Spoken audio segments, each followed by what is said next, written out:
Marco Antônio Feliciano tem 40 anos. É pastor evangélico e deputado federal por São Paulo.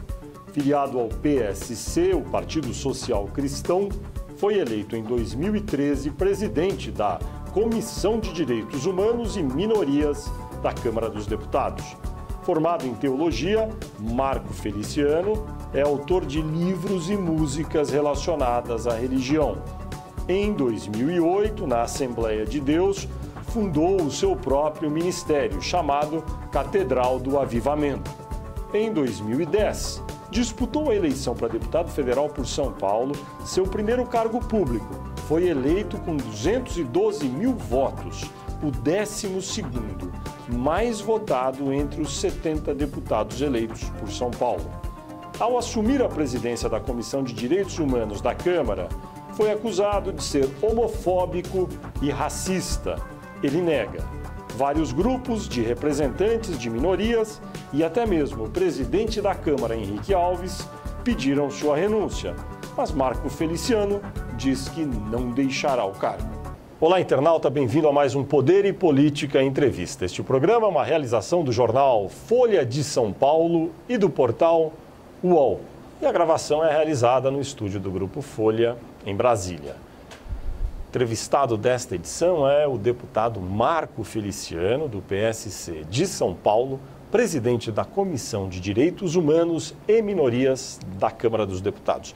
Olá, deputado Marco Feliciano, muito obrigado por estar aqui no estúdio do Grupo Folha. Eu começo perguntando, muita pressão sobre o senhor para que o senhor saia do cargo de presidente da Comissão de Direitos Humanos.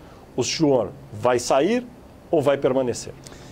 Primeiramente, quero agradecer aqui a oportunidade que você me dá de, a primeira vez agora, dando uma entrevista séria para um portal sério e dizer que não há possibilidade nenhuma de renúncia.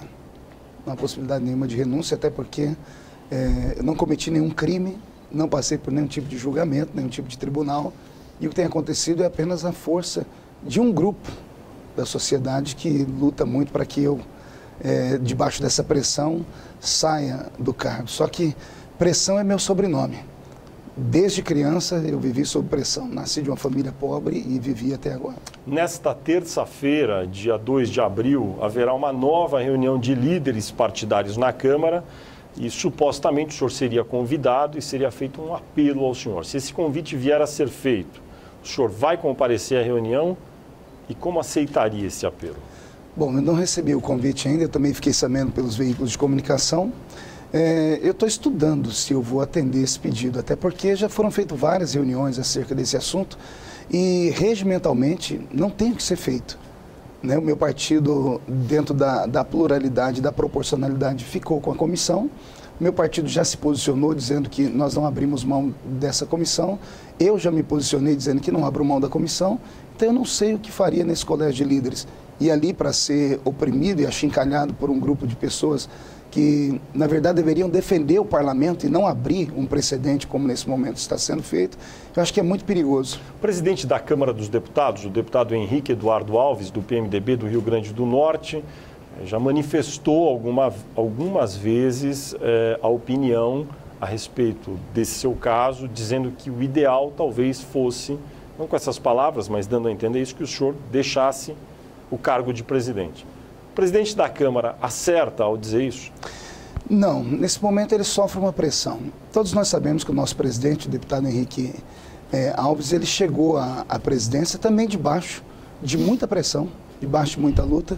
E como ele é o meu líder ali dentro do Congresso, eu me espelho nele. Até porque essa força, esse vigor que eu estou tendo de suportar essa pressão, me espelho nele. Como falaram tanto dele, acusaram tanto dele, tantos jornais falando sobre ele, mesmo assim ele permaneceu. Então eu quero ter a mesma chance que ele teve, de permanecer e provar que eu posso fazer um bom trabalho. Ele não deveria ter manifestado a opinião que manifestou, na sua opinião? Eu não posso dizer isso porque a manifestação de pensamento é um artigo da Constituição Federal e todos têm que ter o direito. Isso é até importante a gente falar sobre isso, porque eu só estou sendo punido pela minha liberdade de expressão que está sendo tolhida nesse momento. E isso não é democracia, isso é ditadura. Por falar em liberdade de expressão, várias personalidades da sociedade civil brasileira se manifestaram, muitos artistas contrários à sua permanência como presidente da Comissão de Direitos Humanos. Vou citar alguns aqui: Caetano Veloso, Fernanda Montenegro, Maite Proença, Wagner Moura, artistas. O senhor, olhando esses artistas que falaram contra a sua permanência, se pegou pensando, talvez, às vezes, esse daí eu era até fã desse artista? O senhor era fã de algum deles? Sou fã de todos eles. Inclusive, eu sou cinéfilo, amo filmes e gosto da atuação deles, inclusive da forma como eles se expressam diante da sociedade. O que eles fizeram nesse momento, esse depoimento deles, foi o depoimento levado por tudo aquilo que eles ouviram falar. Nenhum deles me conhece. Nenhum deles sentou comigo como você está fazendo para me ouvir. Nenhum deles conhece meu histórico de vida. E eu não me perturbei muito com isso, até porque eles não me representam. Eles vivem em um mundo paralelo ao mundo cristão, ao mundo evangélico.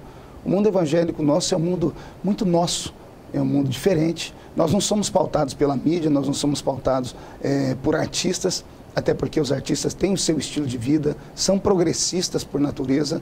Acho que uma das máximas do artista é que para ser um ator você tem que esquecer o seu sexo, porque o ator ele encarna um personagem, sendo ele homem ou mulher. Então, nesse momento, acho que pela pressão, por eles terem lido tanto, por terem ouvido falar tanto, eu me tornei uma figura pública da noite para o dia, então foram levados pelo vento. Me dei um tempo para trabalhar e você vai ver que as coisas vão mudar. O próprio Caetano, essa semana, em Salvador, na folha mais lida de Salvador, no jornal, esqueci o nome, falou sobre isso, porque coincidentemente, a última quarta-feira, a audiência pública que eu realizei, debaixo de protesto, debaixo de luta, era uma audiência pública feita em prol da cidade onde a mãe do Caetano, a dona Caú, que foi uma das maiores brasileiras do Brasil, é a matriarca da cidade, onde 1000 pessoas morreram por causa de contaminação do chumbo. E o próprio Caetano, parece que agora ele deu uma amenizada. Ele até falou, não concordo com o presidente, mas se a Comissão de Direitos Humanos fizer alguma coisa, vou ser o primeiro a ficar de pé e aplaudir.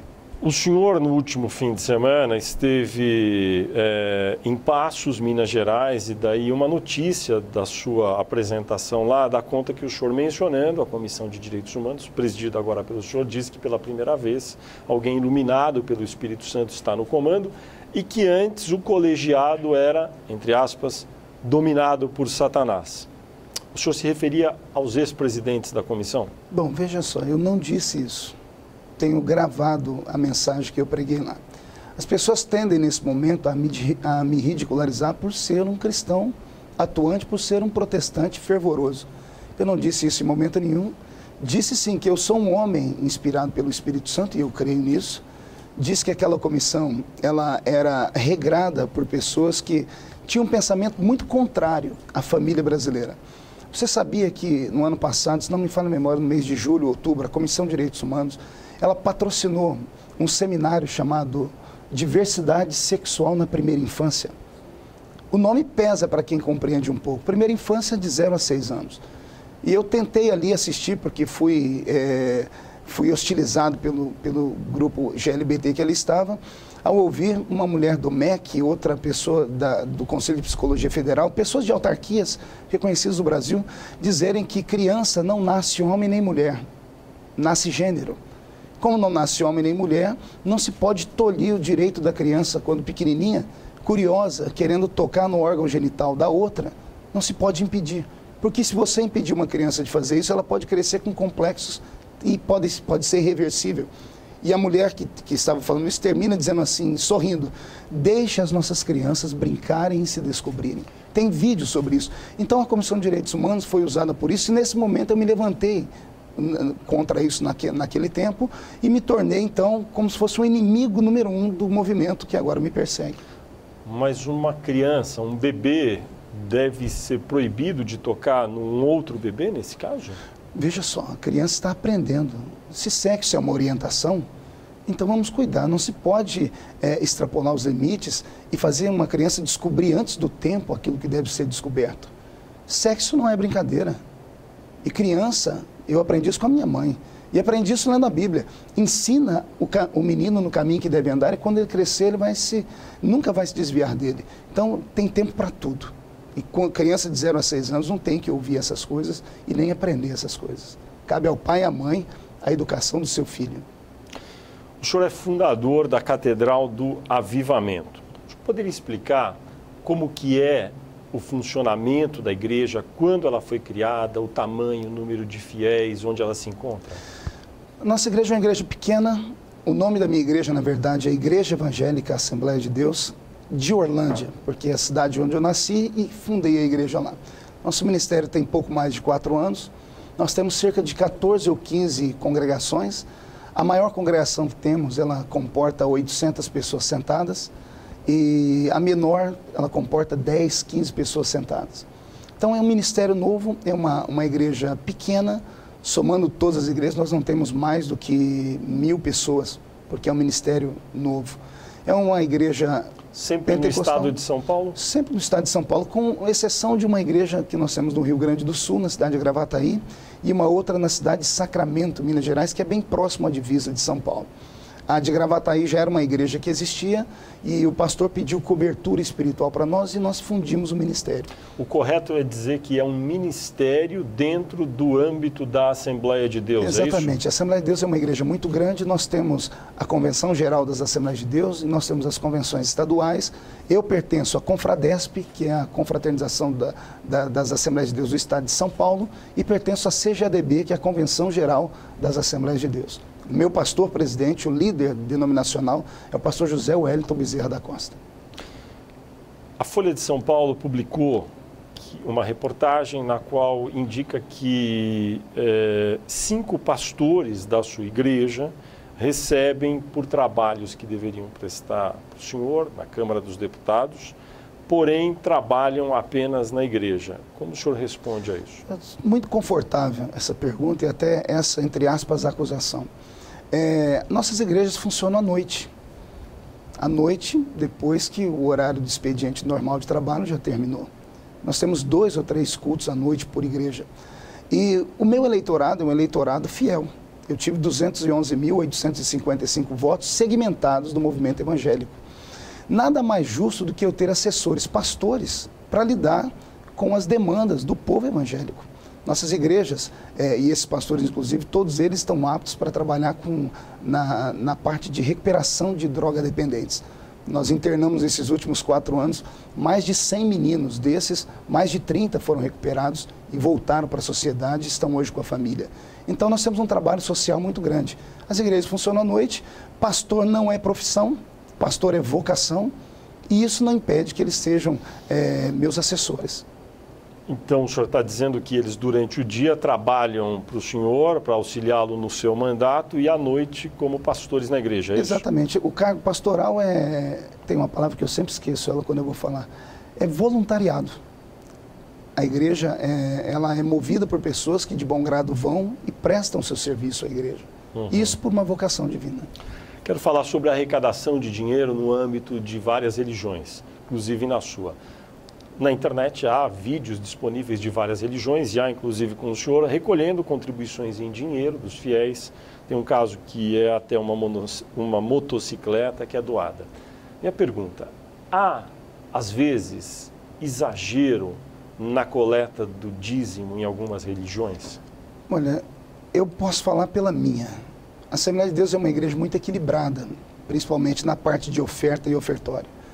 Por isso é talvez a igreja mais respeitada do Brasil no movimento evangélico e principalmente pentecostal. Não há na nossa igreja nenhuma mácula acerca de ofertório, porque nós não hostilizamos a pessoa e nem afrontamos ela. O termo usado em alguns programas de TV contra mim, em alguns jornais, sobre mercantilização da fé, chega a ser cruel. Por quê? Porque é uma acusação infundada. Nós pedimos às pessoas, como todas as religiões fazem, todas as igrejas precisam do apoio dos seus fiéis para se manter, para pagar o aluguel, para pagar. Por exemplo, nas minhas igrejas nós temos ar-condicionado, então você dá à pessoa uma espécie de conforto e nós precisamos manter isso. E como é que nós mantemos isso? Através da arrecadação de dízimos, ofertas, e enfim, isso existe desde que a igreja é igreja. Todas as igrejas, a maioria delas fazem isso. O problema é que quando se colocaram na internet uns vídeos, as pessoas fazem montagem, são maldosas. Aquele vídeo que aparece, foi por isso que eu me tornei... O do cartão de crédito. Eu me tornei um vilão. Naquele evento, por exemplo... Só para recapitular, é um vídeo no qual o senhor menciona que tem um cartão de crédito à mão, mas disse que o fiel que entregou o cartão, porém não a senha. Pois bem, agora veja só. O vídeo foi editado. Eu estava fazendo um ofertório ali para o maior congresso missionário do Brasil e um dos maiores do mundo, que é o Congresso dos Gideões Missionários da Última Hora.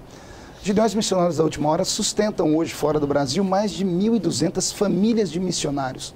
Como a Igreja Católica fazia no princípio, mandando os jesuítas, essa comunidade evangélica envia missionários para países onde o evangelho não cresceu tanto. Então essa entidade sustenta esses missionários. E esses missionários têm filhos, eles precisam comer, beber, morar, cuidar de saúde.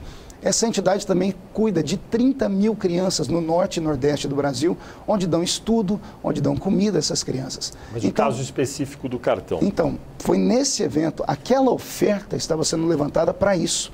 E como era muita gente, nós tínhamos ali cerca de 30, 40 mil pessoas, eu recebi o cartão e chamei a pessoa pelo nome que a pessoa deu o cartão. Por 3 vezes eu chamei ela para devolver o cartão.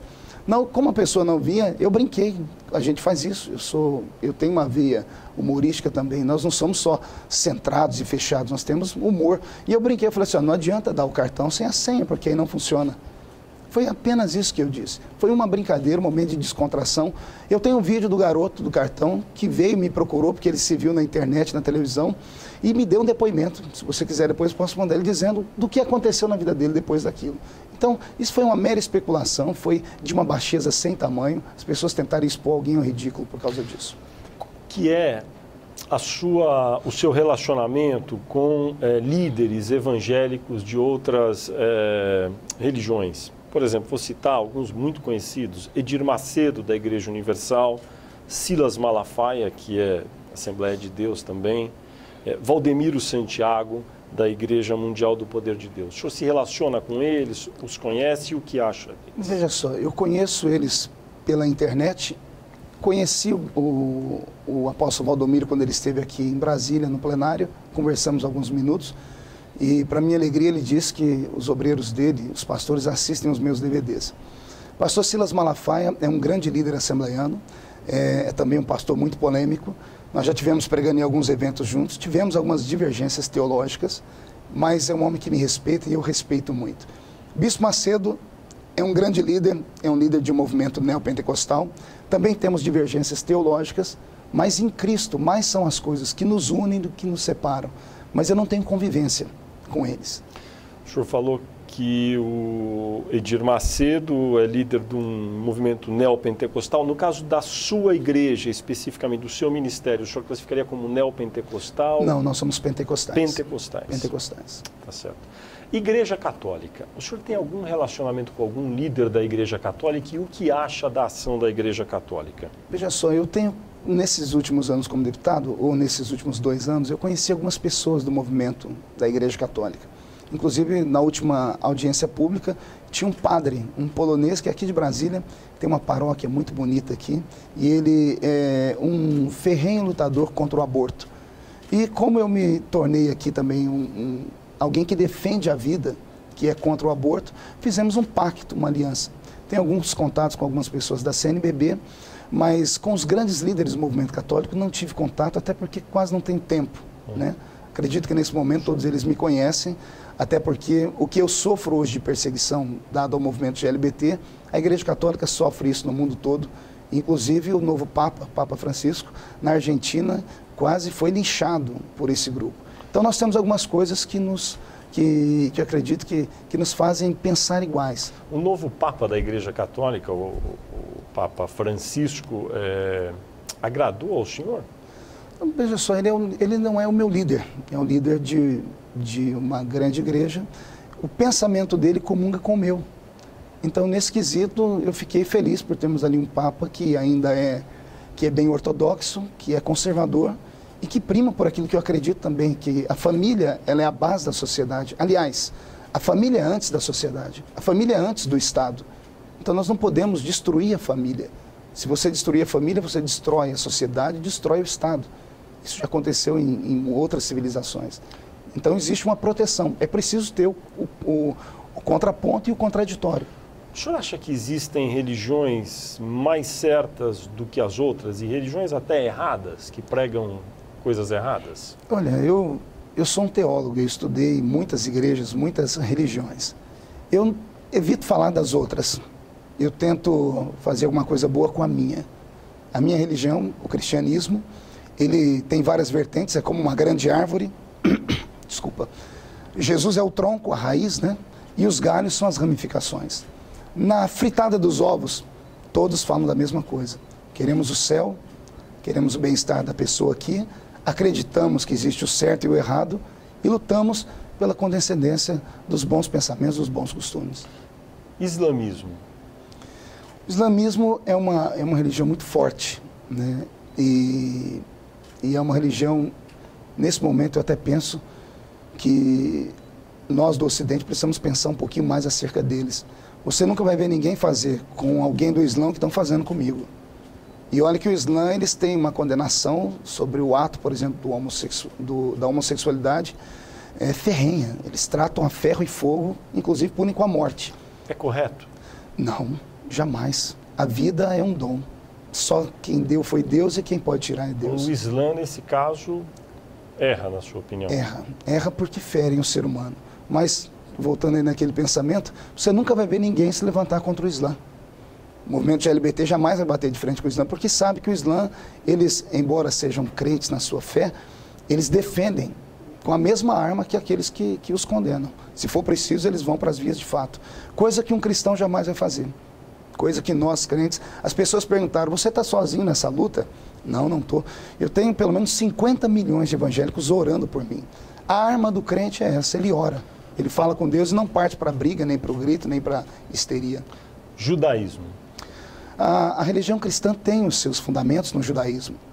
O princípio da religião cristã, inclusive antes de Paulo, né, aparecer no cenário contemporâneo da igreja, o cristianismo fundado e liderado por Pedro era um cristianismo judaico, um judaísmo cristão. Foi Paulo que veio com essa vertente e desvinculou de fato o cristianismo do judaísmo. Mas nós temos o judaísmo e o cristianismo têm a mesma base, o mesmo profeta principal, que é Abraão, né? Então nós temos muita similaridade, eu respeito o judaísmo. Tem algum aspecto do judaísmo, como o senhor mencionou no caso do Islã, que o senhor acredita que não seja o mais correto? Não, no judaísmo eu vejo muita similaridade com o cristianismo e respeito muito. Um pouco de política. O senhor mencionou recentemente em uma de suas várias entrevistas que descobriu recentemente, nesse seu episódio, como integrantes do PT traem com facilidade, a sua frase reproduzida, mencionando aí que inclusive foi uma das poucas vozes que apoiou a candidatura da então pretendente ao Palácio do Planalto, Dilma Rousseff, em 2010, e que talvez em 2014 a situação vai ser outra. O que o senhor quis dizer com o PT trair com facilidade e sobre 2014? Veja só, talvez na troca de interesse do jogo político, os meios acabam justificando os fins. Eu fui procurado no segundo turno da presidenta Dilma porque tive uma expressiva votação no estado onde ela não era maioria até então. Em 2010. Em 2010. Naquele momento o que pesava era a então situação do aborto. E os dois candidatos, tanto Dilma quanto José Serra, ambos tinham um pensamento polêmico acerca do aborto. Então nós ficamos entre a cruz e o punhal. Ao sentar com a liderança que me procurou do PT, eles disseram que Dilma assinaria um documento. Quem me procurou na época foi um pessoal de São Paulo mesmo, um grupo de deputados, eu gostaria de não citar o nome, se você permitir. Me procuraram e disseram que a presidenta estava disposta a sentar com o movimento evangélico e assinar um documento. Uma carta dizendo que durante o seu governo essa questão do aborto não passaria. E foi ela que assinou o documento. Então, por aquele momento, ter os dois que pensavam sobre o aborto e ela assinando um documento dizendo que não ficaria, durante seu governo o aborto não seria tratado, fiquei com ela, criei na época uma central de inteligência via internet, disparei quase 10 milhões de e-mails para todo o Brasil, vesti a camisa, coloquei "Sou Dilma", né? E, de repente, 2 anos e meio depois, temos aí essa problemática criada num jogo político. porque o meu partido não escolheu a Comissão de Direitos Humanos. Eu não escolhi ser o presidente da Comissão de Direitos Humanos. A Comissão de Direitos Humanos foi abandonada pelo grupo que cuidou dela a vida toda, que era o PT. Mas quando eles viram que perderam a comissão para um partido de posicionamento pela família, que é o PSC, que é um partido, talvez hoje um dos únicos partidos que tem a bandeira. Queria até deixar isso aqui bem claro. O PSC hoje é um partido que tem ideologia, que luta por uma coisa que acredita. Isso tem que ser respeitado nesse país. E quando isso aconteceu, ele simplesmente, o PT, pegou um grupo dos seus deputados e vieram contra mim. E vieram contra mim de maneira violenta, usando a tribuna da casa, me acusando de algo que eu não sou. E alguns agora já não estavam mais nem acusando, estavam afirmando. E isso é crime. Me chamar de racista, de homofóbico, isso é crime. Então, eu venho suportando isso já há quase 30 dias. Não sou um homem de briga nesse quesito. Não fui para a tribuna desabafar. Não fui para a imprensa jogar o nome de pessoas, porque nesse meio político eu tenho descoberto que muita gente tem telhado de vidro e esquecem o seu telhado para jogar pedra no telhado dos outros. Eu não fui condenado em nenhuma instância, eu não fui julgado por nenhum tribunal. Estou sendo acusado por ter a minha liberdade de expressão, de opinião, de pensamento tolhida nesse momento, porque eu, sendo um brasileiro, não posso expressar. E eu fui traído nesse quesito, me deixaram sozinho. Eu tentei entrar em contato com algumas pessoas do governo que até uma semana antes me atendiam, como alguns ministros. O senhor poderia citar alguns? Ministra Gleice Hoffmann, com quem eu tenho um relacionamento de muita amizade. Logo que aconteceu isso, minhas audiências foram desmarcadas, enviei um e-mail à ministra. A ministra me respondeu o e-mail dizendo que eu pedi a ela para que falasse com o seu partido, para que cuidasse desses deputados, que eles estavam criando uma celeuma. Eu antevi o que ia acontecer. Ela respondeu bem educadamente, dizendo que esse era um problema do Congresso Nacional e que o Executivo não poderia se meter nesse momento. E Acho que ela foi tímida na resposta? Não, eu acho que ela pensou exatamente como pensam as pessoas inteligentes. No ano que vem, uma briga comigo significa uma briga com o movimento evangélico. Porque eu fui o evangélico mais votado do país inteiro. Mas ela não deu apoio ao senhor, o senhor está dizendo? Não entendi. Ela não o apoiou agora? Sim, ela não apoiou, mas também não desapoiou, né? Ela disse que era um problema do Congresso Nacional. Ou seja, o Executivo, a parte dela não poderia fazer nada, né? Sei que poderia. Então, nesses quesitos todos, eu me senti traído, sim. Me senti traído. Deixa eu entender. Mas o senhor ficou satisfeito ou insatisfeito com a reação da ministra? Insatisfeito, porque eu esperava um pouquinho mais de condescendência, eu esperava que pelo... Apoio explícito. Exato, não apoio explícito, mas pelo menos que se marcasse uma reunião, por exemplo, com o ministro-chefe da Casa Civil, Gilberto de Carvalho, ou com a própria presidenta, e pedisse para que esses deputados que brigavam agora nesse momento, criando uma celeuma na articulação política, porque o problema ali é político. Eu fui eleito pelo voto popular, fui eleito pelo voto do colegiado, não cometi crime nenhum, estou sendo linchado publicamente e instigado por militantes do PT. A esta altura, o senhor diria que as chances de evangélicos como o senhor, que o senhor exerce uma liderança sobre um grupo, estão mais propensos ou menos propensos a apoiar a reeleição da presidente Dilma? Olha, eu ainda não cheguei a essa conclusão. Todavia, eu tenho viajado o país inteiro. Ontem, por exemplo, eu estava em Rondônia, falei para um público de 15 mil pessoas e os pastores se organizaram e pediram uma palestra comigo no domingo pela manhã e eu reuni 300 lideranças do estado de Rondônia. Rondônia é um estado que tem hoje quase 40% da sua população evangélica. E não estavam ali só membros da Assembleia de Deus, estavam ali membros de todas as denominações daquele estado. E quando eu dei depoimento e mostrei o que eu estou passando e o que está acontecendo, os pastores se levantaram com um manifesto, vão começar a chegar cartas aqui no Congresso Nacional. A igreja em Rondônia vai se mobilizar e começar a colocar o povo na rua, porque se é isso que os militantes do outro grupo fazem, colocam 20, 50, 200 pessoas na rua e a imprensa toda tira a foto e coloca deles na primeira página, se é público que eles querem ver, nós temos 50 milhões no país. Eu pedi na época a ministra Gleice para interceder para que isso não acontecesse, para que não houvesse uma guerra. Quando o senhor espera manifestações assim de massa a seu favor? Quando? Elas estão sendo, de fato, organizadas já?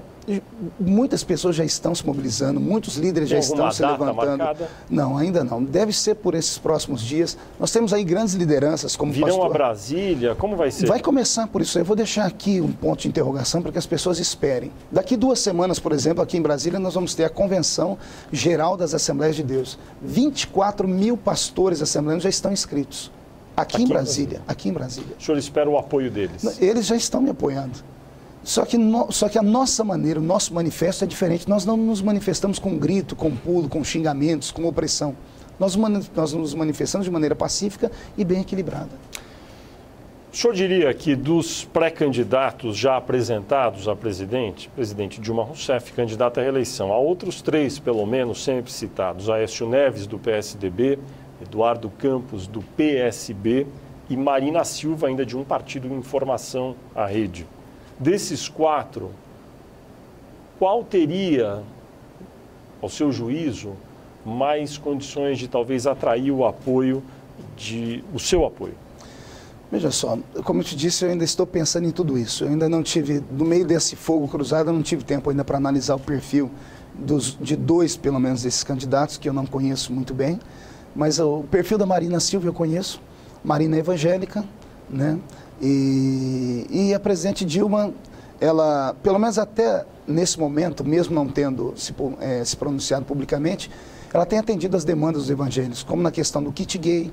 Agora mesmo, o ministro Padilha mandou arrancar uma cartilha que havia sido, segundo ele, liberada para a população, e era uma cartilha que feria os princípios de um acordo que nós tínhamos antes entre a bancada evangélica. Então, existem algumas ramificações do PT que têm trabalhado e cumprido aquilo que prometeram. Então, nesse momento, como eu disse, 2014 será um momento de decisão. Eu ainda não sei o que vou fazer. Mas ainda o senhor está menos certo do que estava a respeito de apoiar o... Com certeza, com certeza. Depois desse momento que eu tenho passado, eu estou revendo e conversando com a minha equipe. Eu tenho conselheiros e tenho sentado com pastores de renome no país, como o pastor Silas Malafaia, como o bispo Manuel Ferreira e outros grandes líderes. E nós estamos repensando muito bem no que fazer no próximo ano. E o que fazer inclui apoiar ou não apoiar Exatamente. A reeleição de Dilma. Exatamente. Essa é uma hipótese. Exatamente. Que até recentemente não era uma questão. Não, porque vinham sendo cumpridos os acordos, né? E a presidente Dilma tem feito um bom trabalho, nós não podemos negar isso. Ela tem feito um bom trabalho com a população, principalmente a população mais pobre, e essa é uma vertente do cristianismo. Que né? dia que vai ser o encontro das Assembleias de Deus aqui em Brasília? A convenção vai ser a partir do dia 8 de abril, se não me falha a memória. Já agora? Agora já. Vão vir para cá 24 mil pastores. Você acredita que esse tema de apoio no ano que vem talvez possa ser mencionado nessa reunião? Eu acredito que sim. Possa emergir ali? Eu acredito que sim, acredito que sim. Entendi. Tem convidado algum dos pré-candidatos para esse evento? Não, porque é um evento nosso, é um evento. Nós também temos uma presidência. Então nós vamos votar a presidência geral das Assembleias de Deus. Entendi. Eu queria fazer algumas perguntas rápidas agora para o senhor sobre os temas polêmicos, no que diz respeito às suas convicções sobre comportamento e costumes. Pois não. Mulheres. O senhor já criticou o direito das mulheres trabalharem, o direito de elas não desejarem ter filhos. Na sua concepção, todas as mulheres devem casar e ter filhos? Bom, primeiramente, foi muito bom você tocar nesse assunto. Você é o primeiro jornalista que me pergunta isso. Eu nunca dei essas declarações. Isso foi divulgado num jornal, lá no estado do Rio de Janeiro. Foi publicado, inclusive, quase que anonimamente, não tinha nenhum repórter que assinasse o artigo. A minha equipe procurou e quando encontrou, a pessoa gaguejou porque ela não tinha nada escrito, não tinha nada gravado. Entendi. Ou seja, esse texto foi um texto apócrifo. E a militância usou isso para, mais uma vez, me rotular, além de racista, homofóbico, agora machista. Né? Então isso não existe. Então, esclareça. Na minha concepção, eu tenho a concepção família. Mulher é, para mim, a criatura mais linda que Deus criou nesse nosso mundo, veio para ornamentar o mundo e ornamentar a vida do homem, e ambos parceiros. A Bíblia diz que Deus fez a mulher da costela. Essa sua frase, a mulher veio para ornamentar a vida do homem, ela não contém uma carga machista? Não, vou explicar por quê. Porque pela Bíblia, Deus criou primeiro a vida do homem. o homem, o sexo masculino, foi o primeiro a ser criado. E viu Deus... O senhor é criacionista. Sou criacionista. E viu Deus que o homem estava só. E aí diz a Bíblia, Deus então fez para o homem a mulher. Só que quando Deus fez a mulher para o homem, Deus fez a mulher da costela. Ou seja, para andar ao lado do homem, para estar juntos, para ambos buscarem os seus direitos e ambos acreditarem e construírem uma vida. As mulheres devem casar, todas elas, e ter filhos? Olha, eu não posso falar por todas, mas é a experiência do segmento da existência e da vida. Mulher é o único ser do mundo que pode gerar filhos. Pelo menos entre nós, seres racionais, homem não gera filhos. Quem gera filhos é mulher. Se mulher não gerar filhos, acaba a humanidade. As mulheres podem ou devem trabalhar, ainda que sejam casadas e tenham filhos? Mas é claro que sim. A Bíblia Sagrada fala que quando Jesus ressuscitou do túmulo, foram as mulheres que foram ali, prestaram um serviço de cuidar. As mulheres foram que propagaram o Evangelho. Então, a minha fé não é uma fé machista. A mulher tem que ter os seus direitos. Inclusive, na minha igreja, nós temos pastoras. E há um segmento evangélico que não aceita pastoras. Então, nós temos isso. Qual é a sua opinião sobre legalizar a atividade de profissionais do sexo no Brasil, como, por exemplo, prostitutas? Sou contrário a isso. Por quê? Porque seria muito inviável ao Estado, inviável às famílias. Eu, principalmente, penso eu como pai, a minha filha chegar em mim e falar assim, papai, eu escolhi a minha profissão, eu quero ser prostituta. Mas não há um livre-arbítrio das pessoas decidindo... Livre-arbítrio sim, mas existem tantas outras coisas que podem ser feitas e não a venda do seu corpo, porque isso é imoralidade. A sociedade conservadora ainda enxerga isso como algo imoral. Mas essa profissão existe de fato, deputado. O que fazer com ela? Não é uma profissão ela não aceita, vai acabar. Ela é ilegal. Sim, mas legalizá-la, dar a bênção do Estado sobre isso, seria chamar o nosso Estado à anarquia. E eu não aceito isso, esse é o meu pensamento, é a minha expressão. Imagine você legalizar uma casa de prostituição. Hoje nós já temos um problema grave com o tráfico. Elas já existem, deputado. Sim, mas quantas pessoas hoje já sofrem com o tráfico de mulheres, com tráfico de sexo, que envolvem isso, crianças de 12, 13 anos que são envolvidas nisso. Se legalizar isso, o que vai ter uma máfia por trás disso para poderem pegar essas meninas de 12, 13 anos, criar um documento dando a elas a emancipação e colocá-las nessa vida de criminalidade. Isso abrir-se-á um precedente que vai ser difícil voltar atrás. Sou contra isso. Recentemente, a Organização dos Médicos soltou um documento dizendo-se favorável a dar à mulher o direito de decidir sobre manter ou não uma gravidez até a 12ª semana de gestação, permitir livremente o aborto. Isso é uma opinião de médicos no Brasil. O senhor acha que os médicos, nesse caso, acertam ou erram? Houve um tempo que alguns médicos, digo isso porque tem muitos médicos que são contrários a isso, alguns médicos, eles pensavam que eram Deus. Nesse momento, alguns médicos declaram ser Deus. 12ª semana, estamos falando de um bebê com 3 meses de idade. Um bebê que já tem sentimentos, que recebe da mãe a vida, que já sente dor. Abortar uma criança de 3 meses, isso é crime, isso é assassinato. Isso é assassinato. A questão do aborto não é uma questão de saúde pública. Mesmo quando a mulher foi, digamos, violentada? Eu sinto muito por ela ter sido violentada, estuprada. Vivemos num mundo cão, vivemos num mundo perverso. A sociedade tem sua parcela de culpa nisso. Esses tarados inveterados se alimentam de visões, se alimentam de histórias liberadas. A pornografia está explícita em todos os lugares. As músicas acabam levando as pessoas à extrema sensualidade. E algumas pessoas têm a sua deficiência hormonal nisso e acabam ficando loucos disso. Eu sinto muito pela menina que foi violentada, pela mulher, mas o que foi gerado dentro dela não tem culpa disso. É uma vida, é uma criança. Se ela não quer cuidar da criança, existe uma fila imensa de pessoas que querem adotar essas crianças. Dê a luz e dê essa criança para que alguém possa cuidar dela, mas não assassine, não aborte. Eu sou filho de uma mulher que, por causa dada a pobreza, minha mãe, houve um tempo na vida dela em que ela tinha uma pequena clínica de aborto, uma clínica clandestina. Eu cresci no meio disso. Eu vi mulheres perderem o seu bebê assim e fiquei traumatizado por isso. Eu vi fetos serem arrancados de dentro de mulheres. Isso é uma tortura, não se faz isso. Não se faz isso. A vida é um dom de Deus. Só Deus dá e só Deus tira. racismo. Uma das principais acusações contra o senhor é de que o senhor seria racista, por conta, sobretudo, de uma frase que o senhor escreveu no microblog Twitter, que eu repito aqui entre aspas: africanos descendem de ancestral amaldiçoado por Noé. Ponto. Isso é fato. Fecham aspas. Como o senhor explicaria essa frase? Eu expliquei que o fato é que os africanos descendem de um filho de Noé que havia recebido uma maldição patriarcal. Esse é o fato. Não tem como fugir disso. Você me permite ler? Eu trouxe até aqui, sabia que você ia me perguntar isso. O grande Castro Alves, um dos maiores poetas abolicionistas do Brasil, levantou uma problemática em seu poema. Olha o que ele diz no poema Vozes da África. Foi depois do dilúvio, um viadante, negro, sombrio, pálido, arquejante, descia do Arará. E eu disse ao peregrino fulminado, Cão, que é o filho de Noé, serás meu esposo bem-amado, serei tua Eloá.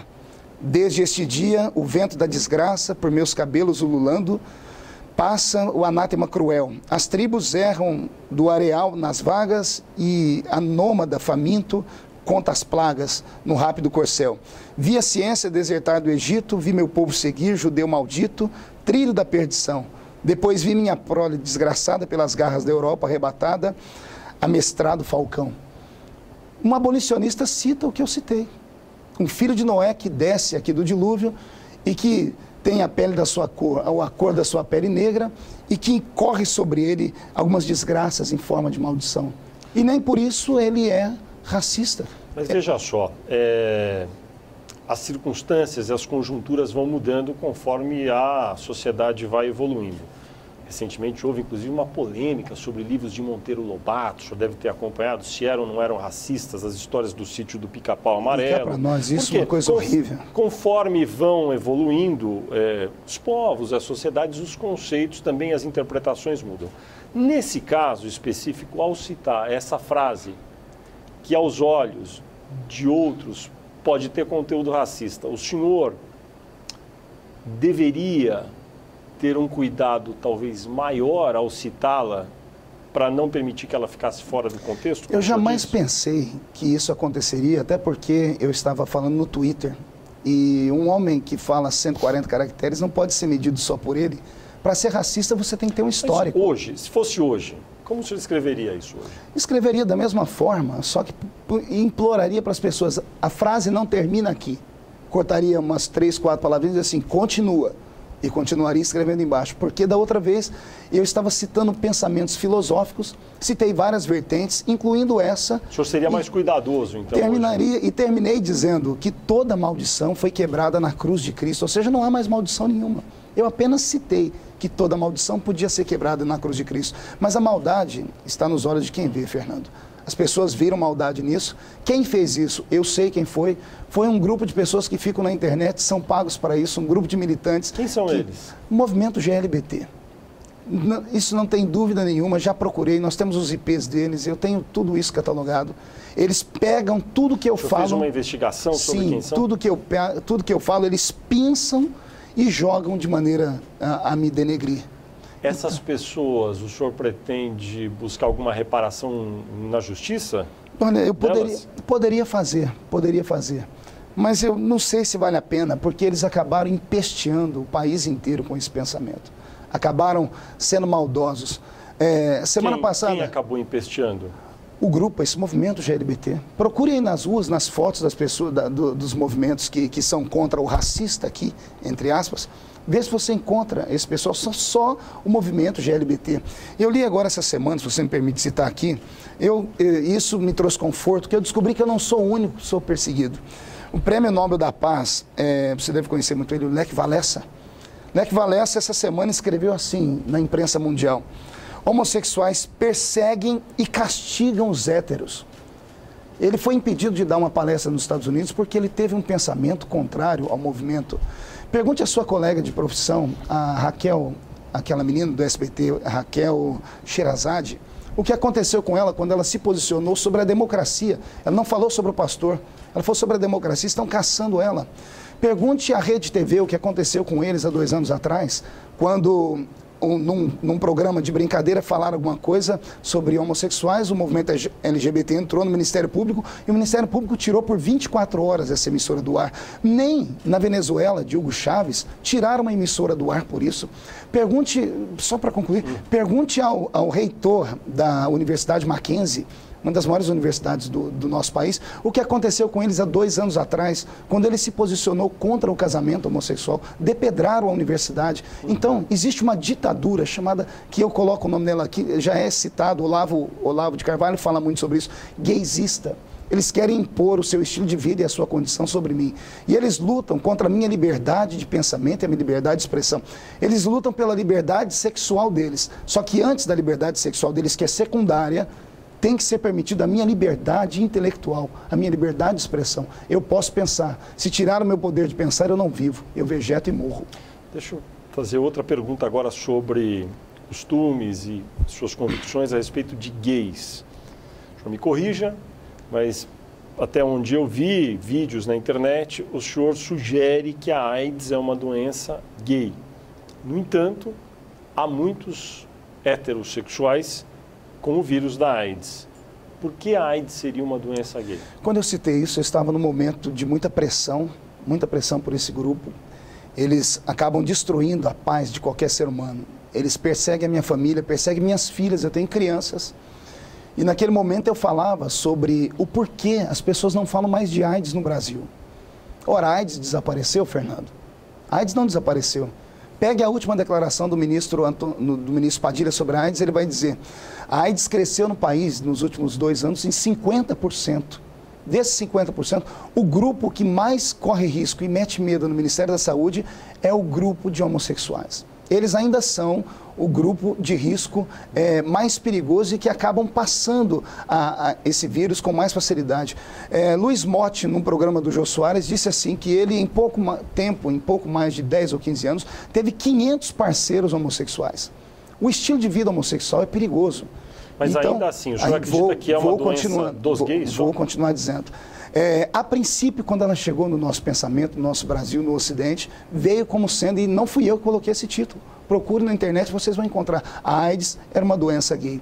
Sabemos que hoje o grupo aumentou. Não é apenas os gays que propagam a AIDS. Nós temos aí o problema com drogas, os usuários de drogas, etc. Então foi um momento de descuido, foi no talvez? Momento, isso. Eu falei ali no fervor do momento, eu estava emocionado, pode pegar as palavras, o vídeo você vai ver sobre isso. E eu estava tentando dar uma declaração, dizendo que esse movimento, eles se protegem tanto que ninguém pode falar nada e ninguém mais fala de AIDS no país.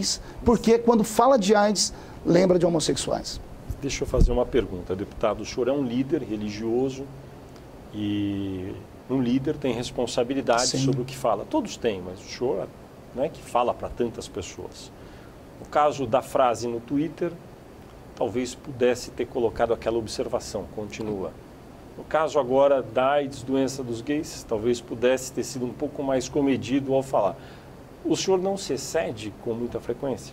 Veja só, são 2 assuntos, foram em 2 momentos, o assunto dos gays e o assunto, entre aspas, aí do racismo.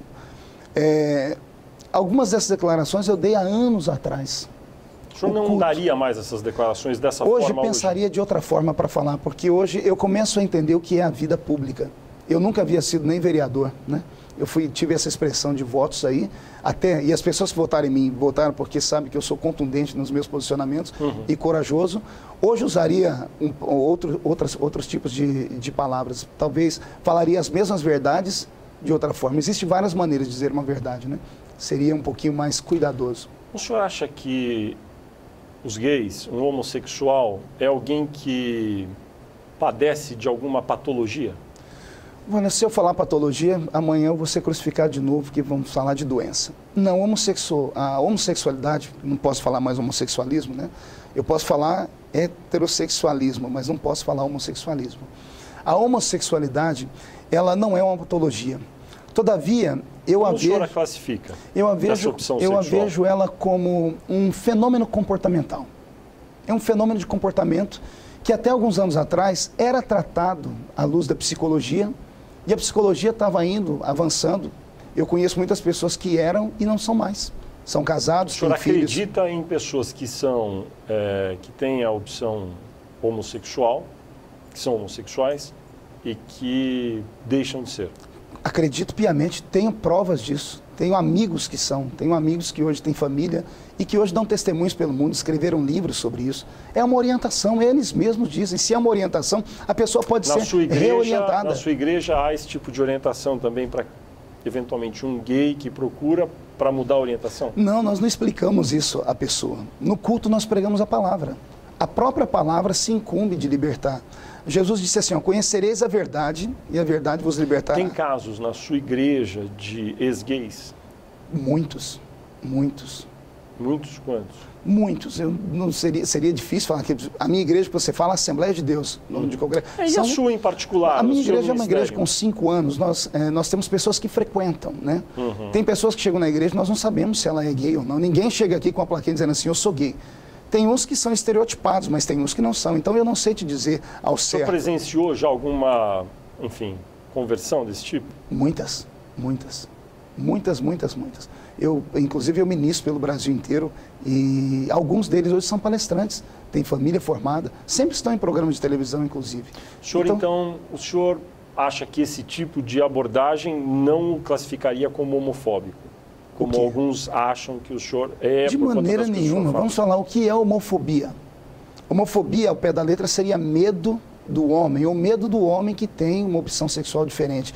E esse medo se tornaria uma patologia, porque ele seria tão agressivo que levaria ao ódio. E o ódio ao crime de assassinar um gay. Eu não sou homofóbico. Eu sou um líder religioso, creio na Bíblia Sagrada.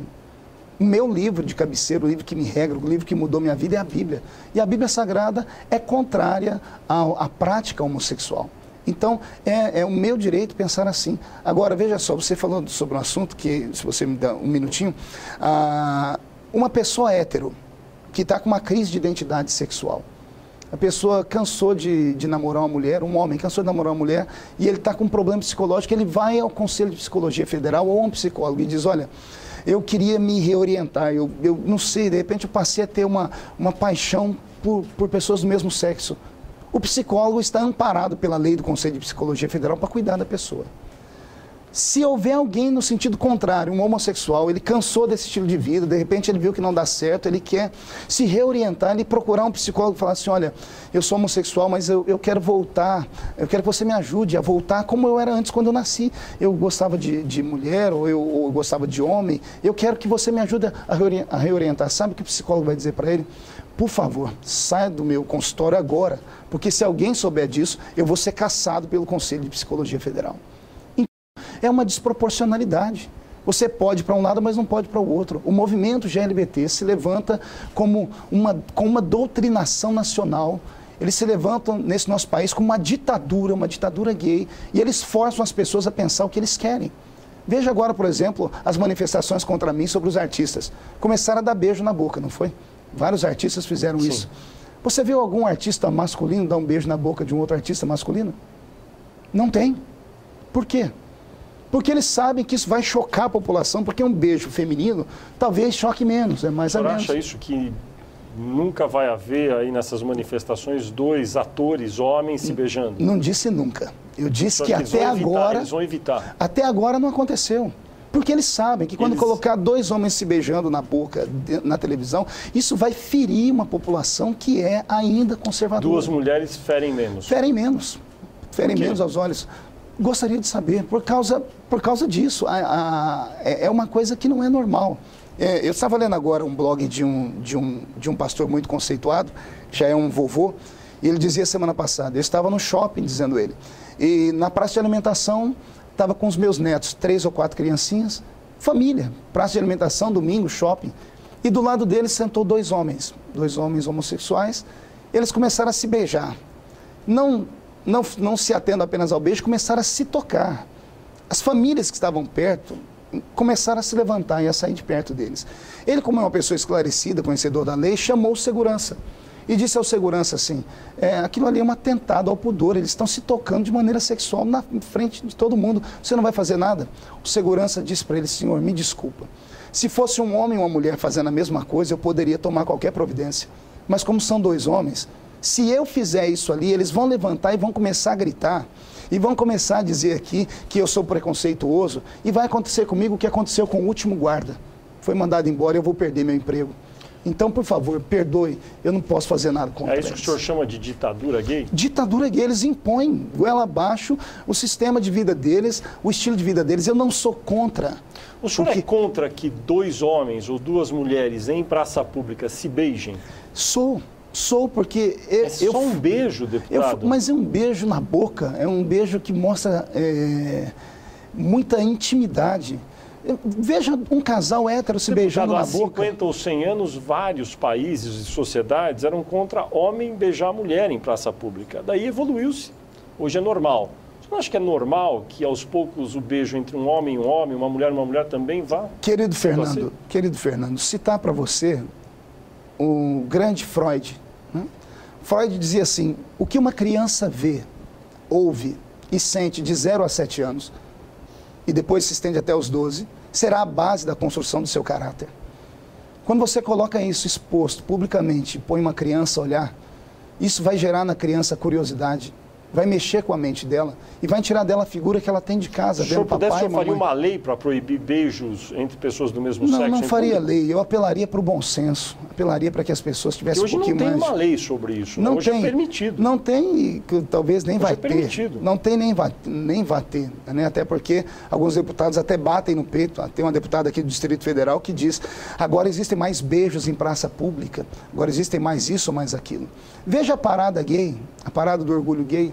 Veja o que acontece nas paradas, entre no meio deles. Eu lembro que em 2007 saiu, na Folha de São Paulo, no órgão de imprensa seu, em 2007 está lá. Os gays distribuíram na parada gay uma cartilha ensinando como usar corretamente a cocaína. Não usar nota de dinheiro, usar um papel assim, fazer um pito assim ou de outra forma. Ou seja, eles dizendo que... De certa forma, dizendo, existe aqui quem vai cheirar cocaína nessa passeata. Existem pessoas que vão fazer sexo ali no meio, que isso acontece, tem vídeos na internet sobre isso. Então, o estilo de vida deles, a liberdade que eles querem, não é uma liberdade de serem, é uma liberdade sexual pública. Paradas gays existem no mundo inteiro. Sim. A chance de elas deixarem de existir é 0. Há um clima de mais liberdade sobre esse tipo de manifestação. Quando o senhor fica falando isso... Para quem que o senhor está pregando? Porque não serão banidas as paradas gays. Eu não estou falando para ser banida. Eu estou falando para que as pessoas, ao se manifestarem, pensem 2 vezes no que vão fazer. Querem brincar, brinquem. Querem cantar, cantem. Querem dançar, dancem. Mas ir para a parada gay, pegar a imagem de um santo católico e ficarem se bulinando na frente de todo mundo, isso é desrespeito, Fernando. Isso é desrespeito. Pegarem figuras públicas e malharem em praça pública, isso é desrespeito. Darem gritos e acusarem pessoas, como fazem comigo, isso é desrespeito. Virem ao Congresso Nacional e subirem em cima das cadeiras, isso é desrespeito. Então isso não é democracia. Democracia é a liberdade do contraditório. Podemos conversar, mas em alto nível. Homofobia, PL 122, projeto de lei 122. O senhor tem restrições a esse projeto? Completamente. Ele poderia ser adaptado para criminalizar atos de homofobia? Veja só. De alguma forma que seria aceitável para o senhor ou não? Esse pessoal luta tanto por esse tipo de direito que eu não sei o porquê. Já existe no Código Penal um sem número de crimes que beneficiam, inclusive, ao homossexual. Toda pessoa que é constrangida, toda pessoa que é humilhada, toda pessoa que sofre violência, já tem no Código Penal os crimes que possam penalizar. Você acha desnecessário esse tipo de completamente, porque se for abrir esse presságio, vamos criar também a lei que criminaliza quem é contra o índio, a lei que criminaliza quem é contra o caolho, a lei que criminaliza quem é contra o careca, a lei que criminaliza quem é contra o banguelo, porque todas essas pessoas também sofrem bullying. Todas as pessoas também sofrem. Então, o PL 122, do jeito que ele está, ele não passa. Já tentamos, Fernando, já tentamos conversar com as pessoas, com os relatores, para fazermos um substitutivo, mas o movimento vem de cima para baixo e grita, tem que ser aprovado do jeito que está. E do jeito que está, acabou a minha liberdade de expressão. Eu estou hoje sofrendo o PL 122 sem ser votado. O que acontece comigo agora vai acontecer com todos os pastores e padres do Brasil inteiro. O que está acontecendo comigo nas portas da minha igreja, entrando eles dentro dos cultos onde eu estou. Sobre liberdade de expressão e religião, a propósito, o Brasil é um país laico, não é? Um Estado laico, mas Órgãos públicos no Brasil, em geral, não todos, mas a maioria, ostentam ícones religiosos, em geral uma cruz. O senhor acha correto? Laicidade não significa ateísmo. Não, claro, mas ainda Laicidade assim... significa que o Estado, ele não comanda a igreja não comanda o Estado. Quando há uma cruz, não há ícones de outras religiões, não é? Sim, exatamente. Nesse caso, não há um descompasso? Há um descompasso? Ao colocar a cruz ali, não está dizendo que o Estado é cristão, mas que a maioria daqueles que ali estão lutaram por aquilo. Os outros lutem para colocar os seus ícones. Você acha que o ideal seria o quê? O ideal para mim, eu sou cristão, eu não vou fugir regra. Eu fico muito feliz quando começamos a ordem do dia e o presidente de pé diz sobre a proteção de Deus. E ao lado esquerdo dele tem uma Bíblia. O nosso país foi fundado ao lado de uma cruz. Se formos começar a falar desse jeito... O senhor acha que seria desejável um sincretismo maior? Vamos estender aqui o debate. Se isso for acontecer, se é para tirar a cruz de dentro dos espaços públicos... O senhor é a favor da manutenção? Sou a favor porque sou cristão. Quando eu olho para ela, eu vejo justiça e vejo piedade. Imagine se formos para tirar isso, o que nós vamos fazer com a metade dos estados brasileiros que tem nome de santo? Com as quase 5 mil cidades do Brasil que têm nomes de santo? Então, nós temos que abolir tudo isso. Ora, o cristianismo não é ofensivo. O cristianismo cuida de pessoas. Falam tanto das nossas igrejas evangélicas, falam só do dinheiro. Você já imaginou esse país sem uma igreja evangélica que cuida de drogados, que busca curar famílias que se divorciaram e coisas mais? O que aconteceria com esse país? Jesus disse que a igreja é o sal da terra e a luz do mundo. Estamos chegando no final aqui, deixa eu correr. O senhor é contra o casamento entre pessoas do mesmo sexo. Agora, no caso da união civil, que resolve problemas objetivos entre dois homens ou duas mulheres que vivem maritalmente, como, por exemplo, herança, aposentadoria. Nesse caso, o senhor tem alguma proposta para resolver? Veja só, o meu pensamento é um pensamento, acho que da maioria dos brasileiros, só que nem a maioria tem voz para falar como eu falo. Eu não sou tonto, eu não sou iletrado. É claro que a união estável, ela tem que ser vista do ponto de vista jurídico. Duas pessoas constroem um patrimônio, exato. Uma morre e a outra tem que ter. Todavia, transformar isso em família é um problema. Porque daqui a pouco 3 homens vão assumir... Nós somos no aspecto básico ali, um homem e outro homem, uma mulher, outra mulher. Moraram juntas, viveram maritalmente. Uma delas morre, um deles morre. Sim. A herança, o direito de herança, de aposentadoria, isso o senhor é a favor? Eu acho que é direito das pessoas. Só que eu gostaria de pensar, e falar para o pessoal homossexual, pensar um pouquinho mais além. A maioria dos homossexuais são extremamente apegados ao papai e à mamãe. Eles criarão um problema para eles mesmos. Imagine se os dois vivem juntos aqui e de repente morre um. O bem que ele deveria ter deixado para a mãe, para o pai, para o parente mais próximo, vai ficar para uma outra pessoa que conviveu com ele, mas que não é da família. Existe um monte... Isso eu tenho ouvido de homossexuais. Mas como deveria ser? Deveria continuar do jeito que está. Existem liminares para isso. Sim. Existe jurisprudência para isso. Mas o senhor é a favor de continuar havendo esse direito de herança? Esse direito não tem como ser negado. É constitucional. Sim. O problema da minha luta é que, veja só, o artigo 226, parágrafo 3 da Constituição, diz que toda união estável ela tem que ser, por lei, transformada em união civil. Uma vez transformada em união civil, se torna em família e aí vem a proteção do Estado.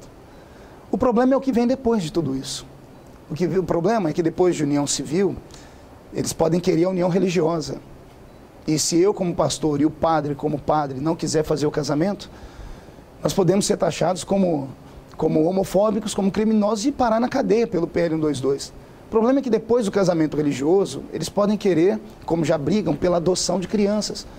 E nós sabemos, a própria psicologia diz que uma criança criada por 2 homens ou criada por 2 mulheres tem uma problemática sem tamanho.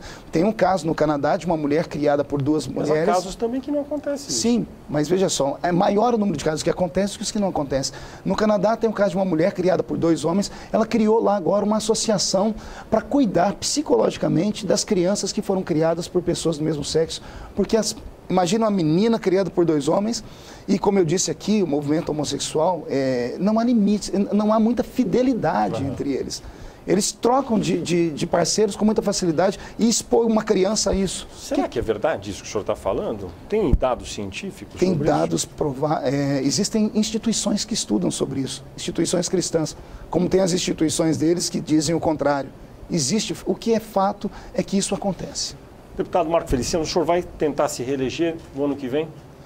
Olha, eu estou pensando 2 vezes, viu? Parece que estão dizendo que o senhor vai ter muito mais votos agora do eleitorado evangélico por conta dessas suas exposições todas. O senhor acredita nisso? Olha, eu sou humilde nesse tipo de palavra e digo que se eu for candidato, o suficiente mais um para mim, já estou de bom grato e agradecerei a Deus.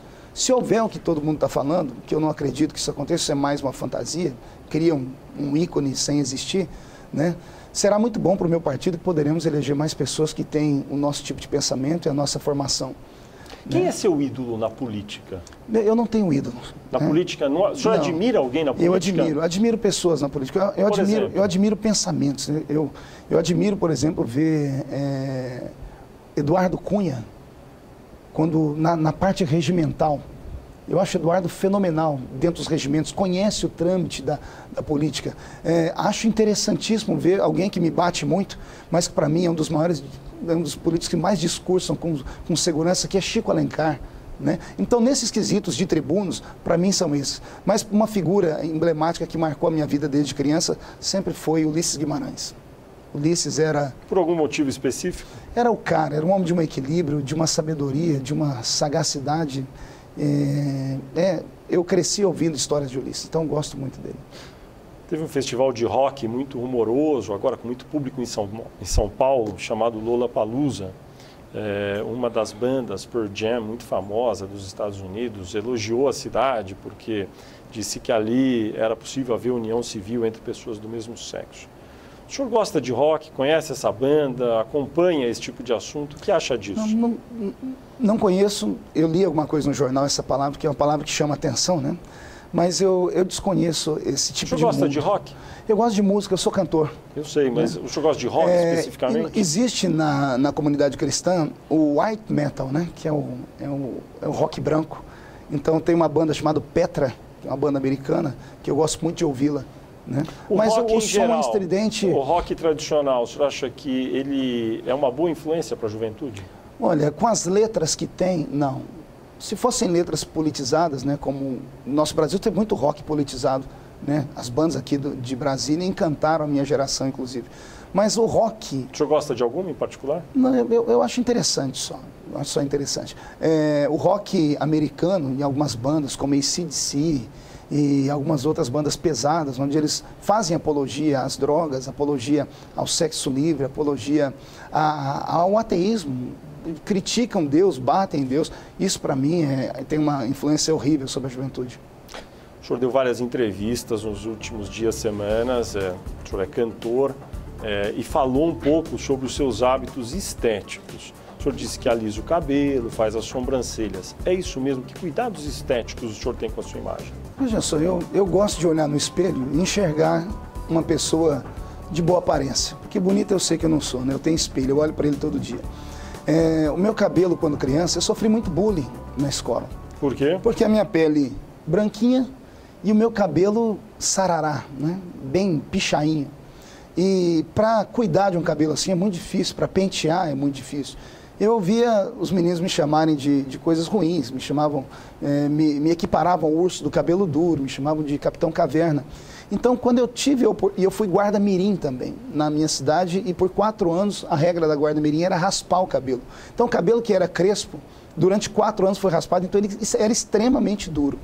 Então, quando eu consegui descobrir esses milagres da ciência, né, que deixam o cabelo um pouco melhor, mais macio, eu comecei a me tratar assim. Tive o apoio da minha família, da minha esposa, e estou muito bem. O senhor é um homem vaidoso? Eu me considero um homem cuidadoso. Não é pecado ser vaidoso? Não, pecado é quando a sua vaidade te põe acima de Deus. Aí nesse quesito, disse Salomão, né?